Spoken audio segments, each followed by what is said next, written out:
Hey guys, my name is Matsumo, and today I wanted to talk about what I consider to be probably the best hero in Star Wars Battlefronts, and that is Boba Fett. Before we go into the reasons why I think he's incredible though, we need to understand what DICE has done to the heroes overall in this game. Since the beta, you guys probably remember that when you played as Luke or Darth Vader, as soon as you jumped in as that hero character, you immediately started to take damage. This was DICE's way at trying to get you to go fight and find action. If you just sat there in your deployment the entire time, you would eventually die without getting a single kill. The problem with it though, and one of the reasons why a lot of people were frustrated with this system, is that it felt like for the most part, you would be down to like 50% health even before you were able to find your first enemy. And so it felt like you were kind of getting cheated out of using these heroes. The heroes are meant to be fun, they're meant to be exciting, and when you're already at 50% health and you only are able to get like 1 or 2 kills because you already have that low health pool, it's a little bit annoying. And so what DICE has done is that they have completely eliminated that system. If you are playing on any game mode, it doesn't matter what it is, your health will never drop down by itself. There's also not a timer. There is no time limit here, so potentially if you're good enough and you know what you are doing, if you jump and grab one of these hero characters, you can last the entire round from start to finish. The reason why this is important is that if you're good enough with Boba Fett, you can have some of the most incredible kill streaks for like 5 minutes straight. The gameplay you guys are seeing right now isn't really edited. Actually, I don't think I'm gonna make any edits to it because it's 5 minutes of pure insanity where I am just destroying the enemy team because of this new mechanic. And so with all that out of the way, we need to understand what Boba Fett is all about. The 3 abilities that he has, first of all, is a flamethrower. I will admit it's a little underpowered, but we'll get to that here in a second. Your second ability is your jump pack, which recharges and allows you to stay in the air for a very long time. It also gives you a lot of movements. And your third ability is like a guided rocket. You fire it near an enemy and it's gonna lock on at the last second and take them out and one-shot them if they're an infantry player. There might be a couple of exceptions here and there. Sometimes you'll get some splash damage, but as you're good enough and you aim it, it's pretty much guaranteed to get you that one-shot kill. If all this wasn't enough, you also have access to one of the best blasters in the game, the EE3. It's a burst fire weapon, it's meant for taking people out at long range, but it also has a high rate of fire so that even if you do close the gap on people, you're still gonna have no problem taking them out. The one thing about him though, is that I would say that he requires a more tactical approach. With all these things and all this praise that I've just made for him, he doesn't really hit much harder than any of the other characters in the game, even a normal soldier. I don't think his EE3 blaster is any better than all of the other E3 blasters when you're playing as a normal soldier. It might be a little bit better, but from my gameplay, it didn't seem like it was much of an upgrade.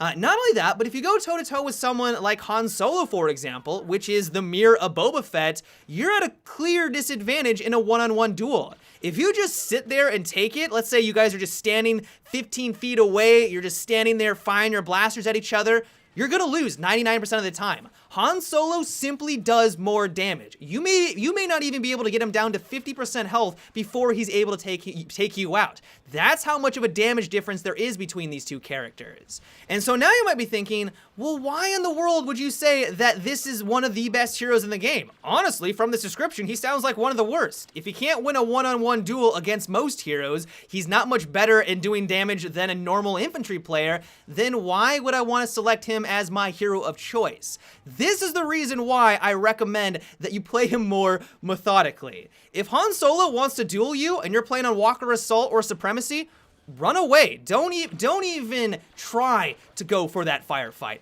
Run away. Use your maneuverability and your movement to get the hell out of there, because if he wants to get that one-on-one duel with you, he's gonna have to go through 20 of your teammates to be able to take you out. There's no way he's gonna be able to one-man army the entire team. It's just not feasible.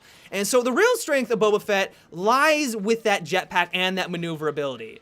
An enemy hero should never be able to close the gap on you. I mean, Luke, yes, if he's able to get right next to you, he's able to sneak around and catch you by surprise. He's gonna do a lot of damage, but that should never happen as long as you're aware of your surroundings. And so the main job of Boba Fett is that, yeah, sure, you should probably shoot at an enemy hero every once in a while, but your main job is to snipe everyone that you come across with the EE3 blaster and be a menace with that rocket launcher.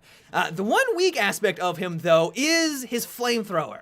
It hits like a truck. I mean, you're pretty much able to one-shot anyone you're able to hit with it, but its range is pathetic. I don't even know if it's 10 feet or 10 meters in front of you. Like, it is very, very small in range, and so I don't know how useful this is really going to be in most situations. As I said, you're going to want to stay back from the action. You're going to want to snipe people at long range, and this is the complete opposite of that. I will mention, though, that it does have the potential for greatness. When I was playing this game at the live events, I noticed that a large clump of enemies on Walker Assault had no idea where I was. I was up in the air, no one's really gonna look up there for the most part, and so I was able to swoop on in and then just light them all up with my flamethrower. I can imagine some incredible montage moments where you're able to swoop in as Boba Fett, even though it has an abysmal range. Like, this thing really does not do a lot of damage to a wide area, but I could see someone swoop on in on like 5 enemies that don't realize he's there and instantly take pretty much every single one of them out. It's gonna be glorious when it happens, and I can see that potential. But for the most part, though, this is one of the weaker aspects of his kit because you do have to close the gap on your enemy, which is not a situation you want to do very frequently as Boba Fett. But yeah, guys, that is about it for today's little overview of this hero character. I hope you enjoyed. Let me know your thoughts on this guy. Are you intrigued by him? Are you much more interested in using someone like Palpatine or Darth Vader or Han Solo? Let me know down below. But yep, until tomorrow, have a good one and take it easy.